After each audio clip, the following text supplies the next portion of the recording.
Welcome back, everyone. I'm Micheal Ives, and let's get right into our Thursday look at interior sports. Yesterday, we began with news that the three Alaska Nanook hockey seniors from last year, Colton Beck, Mike Quinn, and Cody Kunick, have all signed professional deals to continue their hockey careers. And today, we start by looking at a couple other local hockey products making noise and joining new clubs. Former Patriots goalie and North Pole native Phoenix Copley is preparing for one of the biggest weeks of his life as he gets set for the NHL's Washington Capitals rookie training camp starting a week from today on September 11th in the nation's capital, Washington, D.C. Copley was signed by the Caps this March after two strong seasons for the WCHA's Michigan Tech Huskies, finishing last season with a 2.51 goals against average and a stout .911 save percentage. The Capitals' rookie camp closes on September 16th with a scrimmage against the Philadelphia Flyers.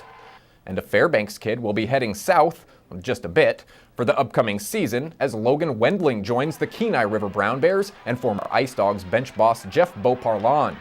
Wendling came up in Fairbanks hockey, playing for the under-16 Arctic Lions before joining the Fairbanks Ice Dogs for 2 seasons and finishing last year with the NAHL's Springfield Junior Blues.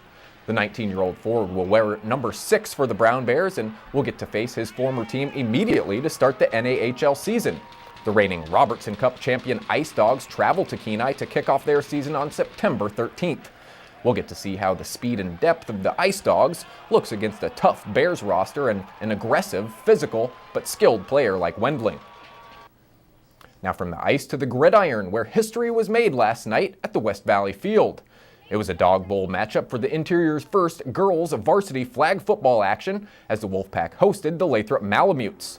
The game would turn into a defensive battle as both squads struggled early to convert the 20-yard flag first downs and find points. The game would go to halftime still scoreless, with neither team's quarterback having completed a single pass.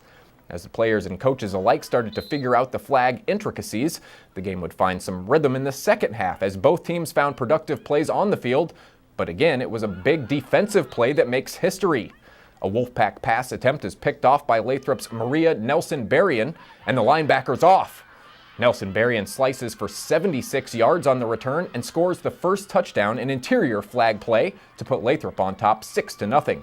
The interception return would be the lone score of the night, and Lathrop wins the flag opener 6-0 over West Valley.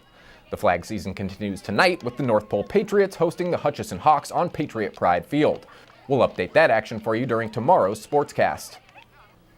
And with football on the mind, we preview a big Mayor's Bowl matchup tomorrow night in North Pole as the Patriots host the Lathrop Malamutes at 7 p.m. for some hard-hitting prep Friday Night Lights action. Both teams come in at 2-1 on the year, with North Pole coming off a 54-49 loss to Palmer, while Lathrop has reeled off back-to-back wins over Kenai and Wasilla.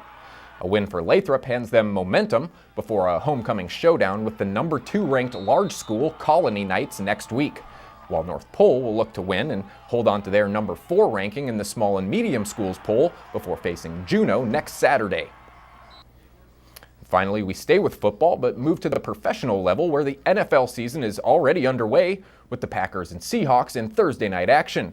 But the world will have their first chance to watch one of the biggest athletic freaks of all time take the field and test himself against the best players in the universe. Former South Carolina Gamecocks defensive end Jadeveon Clowney became a household name after the hit heard round the world when he exploded through the line and just dusted Michigan's Vincent Smith with the most devastating hit I think I've ever seen. Well, now Clowney joins the Houston Texans as the number 1 pick in the NFL draft and lines up across from the NFL's highest paid defender and 2012 Defensive Player of the Year J.J. Watt. Clowney has already showed his ridiculous upside during the preseason, but gets his first test on Sunday as the Texans host Washington at 9 a.m. Alaska time. Now, while I'm excited to see him play, surely the quarterbacks and running backs of the league feel a little bit differently. And that does it for sports tonight. Zach Rover is waiting in the wings with all you need to know about your interior weather. So I'll throw it to him. He's coming up next. I'm Micheal Ives, and thanks for joining us right here at CBS News 13.